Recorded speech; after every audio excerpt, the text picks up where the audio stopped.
Hi అండి. ఎలా ఉన్నారు అందరూ? Welcome to our channel. మీరందరూ ఎల్లప్పుడూ సంతోషంగాను ఆరోగ్యంగాను ఉండాలని మనస్ఫూర్తిగా కోరుకుంటూ నేను మీ అరుణ. ఈ వీడియో వచ్చేసి ముక్కోటి ఏకాదశి పూజా వీడియో అండి. ఆ రోజు నేను మా ఇంట్లో ఏ విధంగా పూజ చేసుకున్నాను అనేది ఈ వీడియోలో మీకు చూపిస్తాను. ముందు రోజు సాయంత్రమే నేను ఈ విధంగా తులసి దళం తెచ్చుకొని శుభ్రంగా కడిగి ఆరబెట్టుకుని కృష్ణయ్య కోసం దండ కట్టుకుంటున్నాను. మాసానాం మార్గశీర్షోహం అని శ్రీకృష్ణ భగవానుడే చెప్పాడు. అలాగే మాసాలన్నింటిలోకి మార్గశీర్ష మాసం ఎంత ప్రాముఖ్యమైనదో, అలాగే మనకు ప్రతి మాసంలో వచ్చే ఏకాదశులలో కూడా అన్నిటికంటే ఈ ముక్కోటి ఏకాదశి చాలా ప్రాముఖ్యమైంది. ఈ రోజునే గీతా జయంతిగా కూడా జరుపుకుంటాము. ఈరోజే గీత పుట్టిందని శాస్త్రం చెబుతుంది. ఈరోజు ఉదయాన్నే నేను నా పూజని ఎలా చేసుకున్నాను అనేది చూస్తూ ఏకాదశి వ్రత మహత్యం గురించి తెలుసుకుందాం. ఈ ఏకాదశి వ్రతాన్ని ప్రారంభించేటప్పుడు ముందు రోజు అంటే దశమి రోజు ఉదయం మాత్రమే ఆహారాన్ని తీసుకుంటారు.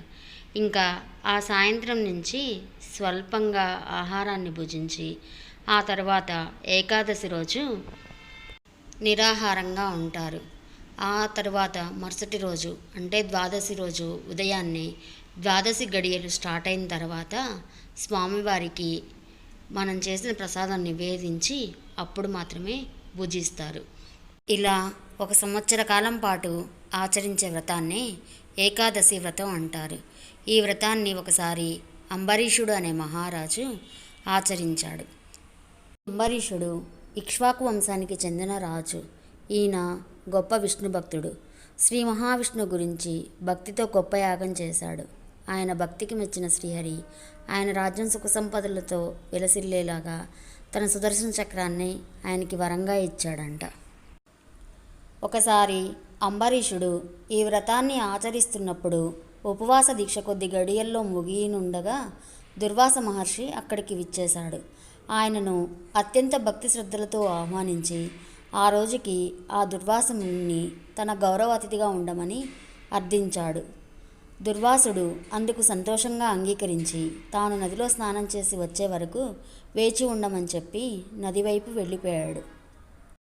ఆ రోజు ద్వాదశి గడియలు స్వల్పంగా ఉండటంతో దీక్ష విరమణకు నిర్ణయించిన ముహూర్తం దాటిపోతుందని నదీ స్నానానికి వెళ్ళిన దుర్వాసుడు ఎంతసేపైనా తిరిగి రాలేదు అని అంబరీషుడు ఆ శుభముహూర్తంలో కేవలం తులసి దళంతో కొంత మంచినీళ్లు పుచ్చుకుని దీక్ష విరమించి దుర్వాసముని కోసం ఎదురుచూస్తూ కూర్చున్నాడు. ఇది శాస్త్రం ప్రకారం సమ్మతమే అయినా కానీ స్నానం చేసి తిరిగి వచ్చిన దుర్వాసుడు రాజు మాట తప్పినందుకు ఆగ్రహోదగ్ధుడయ్యాడు.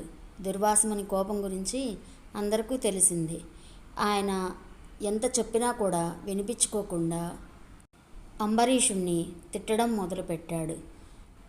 అంబరీషుడు కాళ్ళా వేళ్ళా పడి వేడుకున్నా కూడా కనకరించకుండా ఆయనకు శాపం ఇస్తాడు.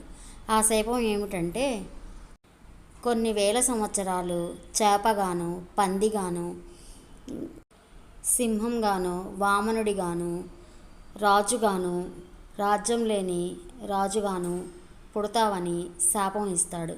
ఇవన్నీ అంబరీషుడు వినకుండా శ్రీ మహావిష్ణువు అతని చెవులకు మాయతెర అడ్డు పెడతాడు.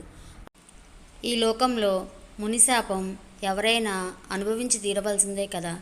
కానీ అవన్నీ విన్న శ్రీ మహావిష్ణువు ఆ శాపం కారణంగా ఈ జన్మలన్నిటినీ ఎత్తి ఒక్కొక్క అవతారాన్ని చాలిస్తాడు.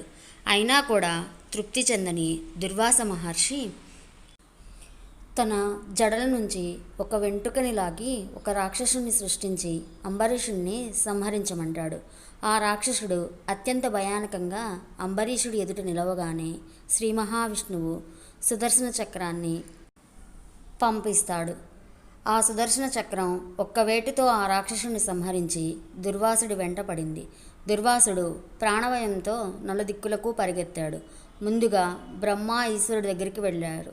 వాళ్ళిద్దరూ ఆ చక్రాన్ని ఆపడం తమ వల్ల కాదని మహావిష్ణువు దగ్గరికే వెళ్ళమన్నారు. చివరికి దుర్వాసుడు చేసేదేమీ లేక శ్రీ మహావిష్ణువునే శరణ వేడుకున్నాడు. ఆయన కూడా తాను అంబరీషుని భక్తికి బందీ కాబట్టి ఆయన్నే వేడుకోమన్నాడు. చివరకు దుర్వాసుడు వెళ్ళి అంబరీషుని వేడుకోగానే ఆయన శ్రీహరిని సుదర్శన చక్రాన్ని ఉపసంహరించమని ప్రార్థిస్తాడు. ఇప్పుడు ఆ సుదర్శన చక్రం దుర్వాస ముని వెంట పడడం ఆగిపోతుంది. భగవంతుడు భక్తుడి భక్తికి ఎప్పుడూ బందీని.